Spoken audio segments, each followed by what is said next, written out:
Tama si Senator Alan Peter Cayetano, ang hustisya ay dapat para sa Pilipino at dapat manggaling sa Pilipinas. Hindi natin kailangan ang panghihimasok ng mga dayuhan para sabihin sa atin kung paano patakbuhin ang ating batas.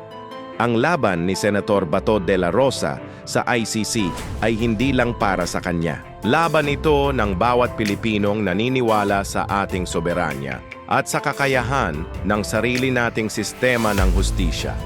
Mayroon tayong mga korte, mayroon tayong mga batas, at mayroon tayong proseso na dapat igalang. Hayaan nating umandar ang ating mga korte. Tiwala tayo na sa ilalim ng due process dito sa sarili nating bayan, lalabas at mananaig ang katotohanan. Ang hustisya ay para sa Pilipino at makakamit natin ito dito mismo sa Pilipinas. Maraming salamat sa panonood.